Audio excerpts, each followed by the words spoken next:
this might be my new favorite roller coaster of all time in Florida.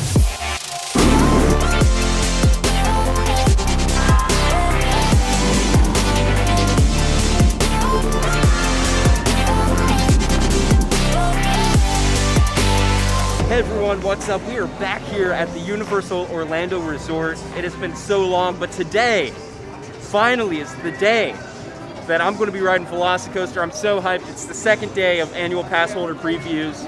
It should be fantastic. So let's go in and do the deed, I guess. Let's get to it. It is a busy day at the parks. I'll show you wait times in a little bit, but massive line for security, massive line for the entrance. Universal's been doing a good job of just cranking people through though. So my reservation's from 11:30 to 12. It is 11:25 right now. So I'll show you wait times, but then I'm gonna head back there real fast. So pardon me for skipping like all the park. I'm just gonna go straight there.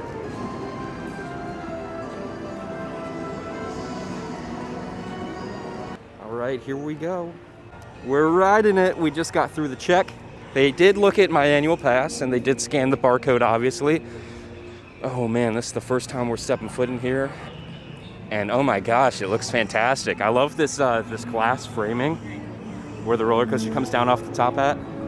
We'll check out all these details in a second though. First, we gotta ride the ride.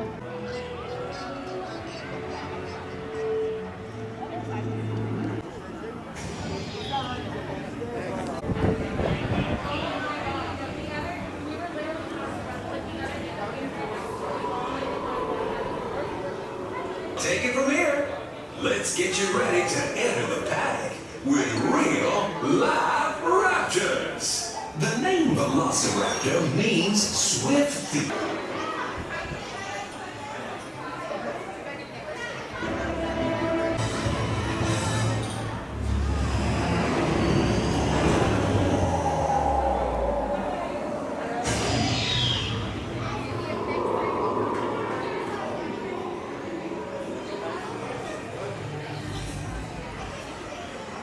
This statue is just absolutely amazing.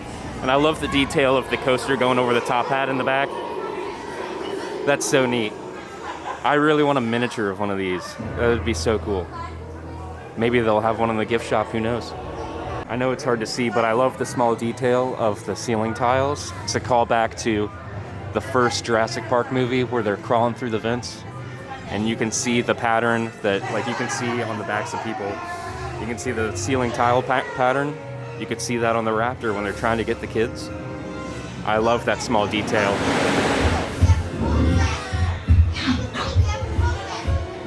That's cool.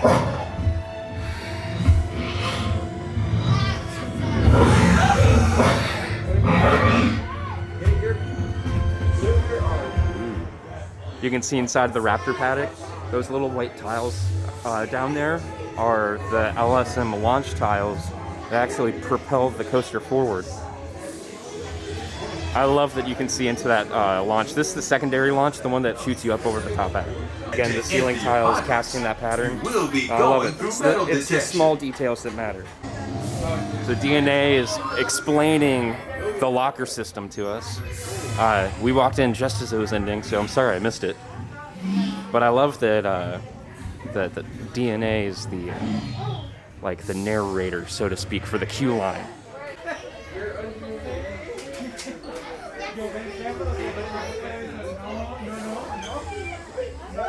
It's the book that Dr. Grant wrote.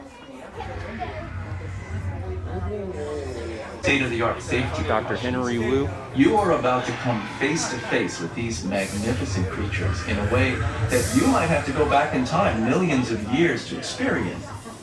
Of course, guest safety is our paramount, and cardiovascular is kept under close. Is constantly focused on the health and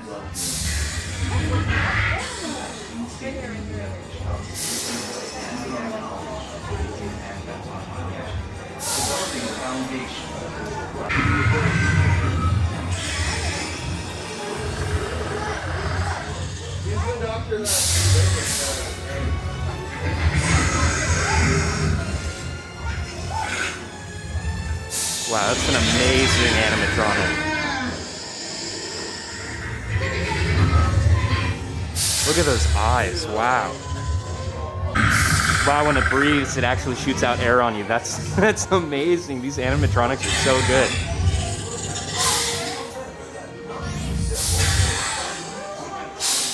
Wow.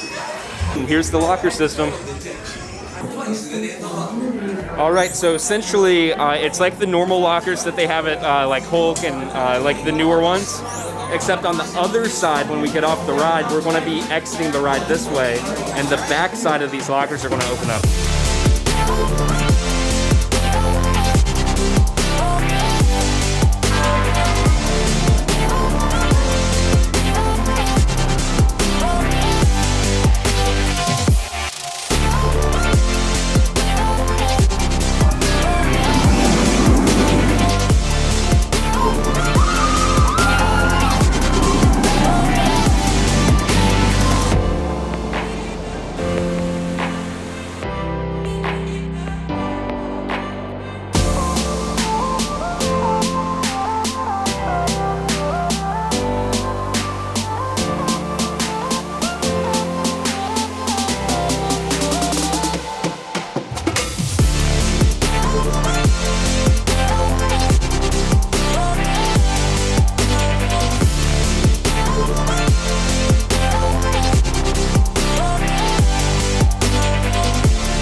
Exit goes straight to the photos, and just after the photos, you walk underneath the Discovery Center.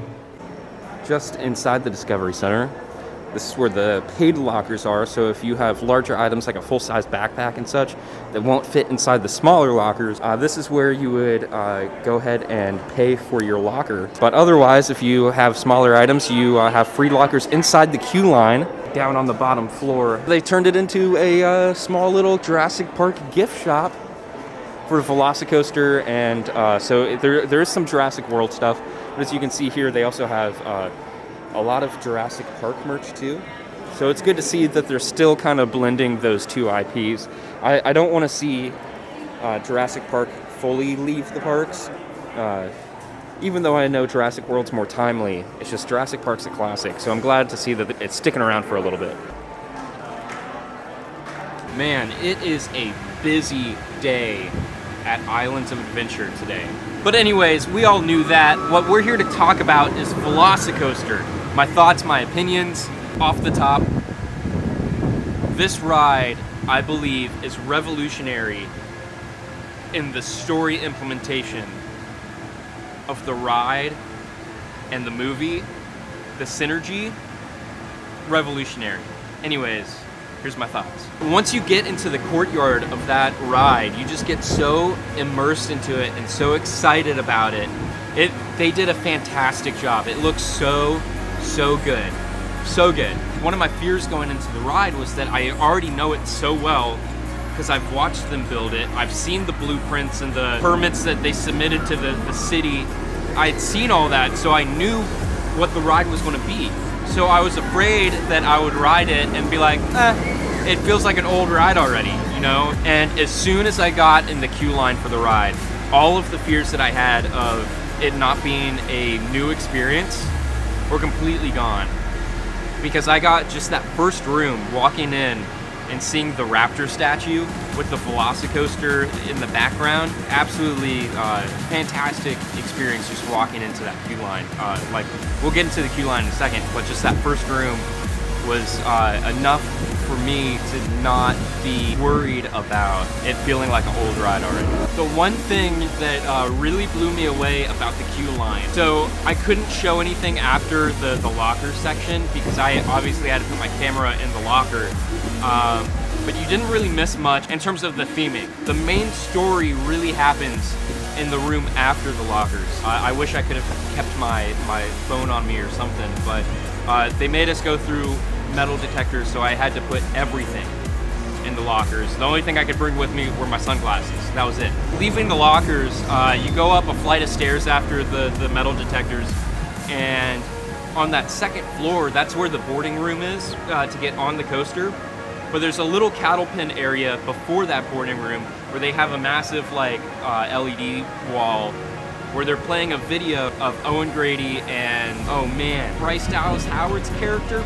I will say this probably has the best acting in a pre-ride video in the park. This literally, I would say it's on par with the Jurassic World movies, where, you know, it's not going to win an Oscar or anything, but it's believable enough. So they did a really good job.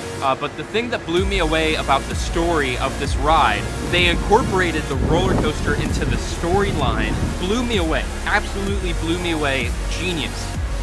Basically, the story of the ride is, you know, kind of like the original Jurassic World movie. They made the Indominus Rex to like excite people and bring them back to the parks. They ended up building a roller coaster inside the Raptor paddock in order to get people back to the park, essentially.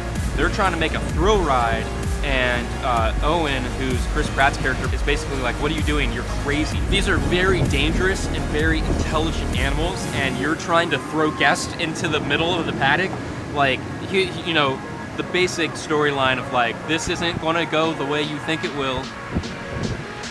Don't do it. And everyone in Jurassic World being like, no, it's gonna be great. Which, I will say that storyline kind of didn't really go anywhere because, I mean, it's a roller coaster. I thought that there was going to maybe be like a post-ride scene where like the raptors actually like attack you or something. But no, it's like what Jurassic World was promising. They delivered. You know, we got on a roller coaster, there were raptors, and then we got off and we were okay.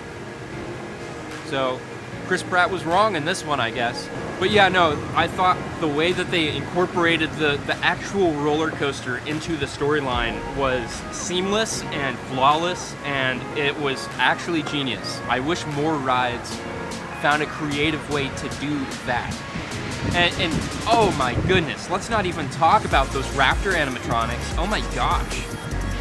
They put real raptors in there, I swear. The only thing that looks animatronic-y about it is when it like shifts, like shakes its harness. It's not that the raptor looks like an animatronic, it still looks fantastic. It's just that the whole door shakes with it. And I think the door was a little much. But the raptor itself, like the skin looks beautiful. The eyes look like real eyes. It looks like they took it out of the movie and made it real. It's fantastic. Like, those eyes are beautiful. And when it like snarls, it actually blows air on you, so it interacts with you. It's by far my favorite animatronic at Universal Orlando Resort. Well, with all that, we haven't even gotten to the ride yet. That's just the walkthrough of the queue line. So let's get into it. You know, off the top, the question I've heard the most being asked around the park and online and everything is, what's your favorite part of the ride? What's the best element? What's your favorite thing? And, you know, people have been saying, oh, the top hat, you know, the Immelman, the dive loop, whatever. Like, people have been saying different elements. My favorite part of the ride, though, is the lap restraint. The lap restraints make the ride. Oh my gosh. This ride would not be as fantastic as it is if they had over-the-shoulder harness. Those lap bars, oh my gosh. But if you're saying, hey, that's a cheap answer to what's your favorite element of the ride, because I know you guys want to know about the actual elements of the ride. And you know, the talk of the town since they started building this thing, since the rumors of this thing, not even building it, but the rumors of this thing, was that there was going to be a zero-G roll over the lagoon. And people were like, is this Intamin coming back to the idea of what they had with Maverick? Like, how is it gonna stand up to Maverick? And there was a huge debate just because of this zero-G roll. And guys, let me tell you, that zero-G roll delivers. Wow. And I think it really delivers because of the lap restraint system. Again, guys, I can't So every element that is fantastic on this ride, sure, it would be fantastic with any restraint system, but because it has that lap bar, makes it 10 times better. I'm not even lying to you. Like, I did not expect the lap restraint to make that much of a difference. Wow. It really did. But if you're talking about elements, that 0G roll you can't beat. I wouldn't say it's a true 0G roll, because you don't really get too weightless off it. It's not even that heartline. It's supposed to be like a 0G heartline roll. But it's not even that heartlined. You do kind of like jank around a little bit. But with me saying that, jank around a little bit, I'm not implying that the ride is rough. I will say this is the smoothest coaster I've ever been on. Maybe other than Hagrid's. Hagrid's is up there. I mean, obviously same manufacturer. Intamin's crushing it. But for like when you're talking about rides that deliver G-forces and inversions, it's by far the smoothest ride I've personally ever ridden. You know, I know that Intamin's been crushing it, and they have like Terran, which I've heard is a pretty smooth ride. I haven't ridden it. Maverick is pretty smooth, but this is even smoother than Maverick. Wow. Intamin's, they crushed it on this one. They crushed it on this.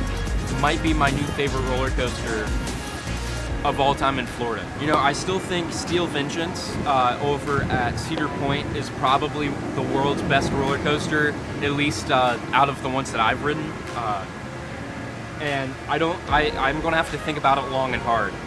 But VelociCoaster gives it a run for its money. And I know they're two very different roller coasters, but I will say, in terms of just Universal, beats Hagrid's hands down. And you guys know my thoughts on Hagrid's. Love the ride. It's one of the world's best roller coasters. But hands down, if you told me pick one of the two, VelociCoaster all day. And I'm surprised that I'm saying that, because, I mean, watching it test and all that, it looks slow from the audience perspective, from the crowd's perspective. But when you're on that ride, they do such a fantastic job at balancing G-force with speed. This ride has a little bit of everything in it for, you know, a little bit of everyone. I will say it feels a lot faster when you're on the ride than it does when you're looking at the ride. It's kind of like, yeah, I don't know, it's insane.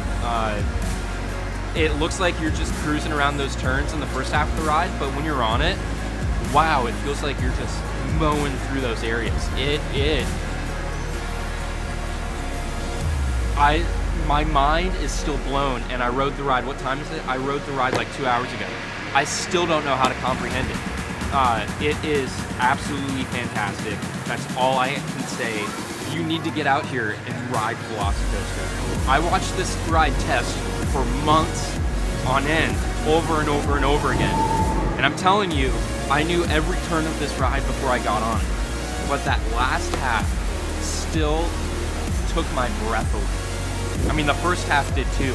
But the first half, I was like, oh my gosh, this is amazing. You know, like freaking out, really enjoying it. The second half of the ride, I didn't know it hit me. I didn't know it hit me. And I knew every single turn of this ride before I ever got on it. Wow, I was absolutely blown away. And Universal Creative, guys, you knocked it out of the park. Wow. I don't know how much you guys put into the designing of the coaster, but I know that you, like, the coaster wouldn't be the same without the story or the theming. You guys really crushed it, and this is a ride that will change the way people think about theme parks. This is the ride that Islands of Adventure needed. This is the ride that Universal Orlando Resort needed. This is the ride that Jurassic Park needed. This is the ride that the theme park amusement industry needed. I'm blown away, Universal Creative. I hope you watch this. I hope you hear what I'm saying. Thank you so much from the bottom of my heart. Thank you. You know, I've been coming to Universal's my home park. You know, it's the thing that got me into theme parks. But just like the lead creative of this ride, you know, I came to the park as a kid And I would look across the lagoon over here and I would say, man, someone's got to do something with Jurassic Park because that's an amazing franchise. And there's so much space there. Someone's going to do something big with that area, and I'm so glad that you did. If you want some more in-depth thoughts on the ride, I'm still processing the ride specifically. I gave some detailed thoughts on the queue line, but if you want detailed thoughts on the ride, I'm sure I'll be putting out a podcast pretty soon about VelociCoaster. So please go to, there's a link in the description for the podcast. Go there, subscribe. Apple, Spotify, anywhere you listen, it's there. But until then, guys, thank you so much for watching. If you enjoyed this video, if you enjoyed my thoughts and the VelociCoaster footage and all that, go ahead and hit the like button on this video. It really does help more people just like you find and enjoy the content that you enjoy as well. Go ahead and subscribe, hit that bell icon to be notified when we post more videos just like this one. More VelociCoaster content coming very soon. I know that it's been construction updates, but now, guys, we're riding it, and there's more to come. So stay tuned. But anyways, for Theme Park Center, my name's John. Remember, the adventure lives on. I'll see you in the next one. Peace.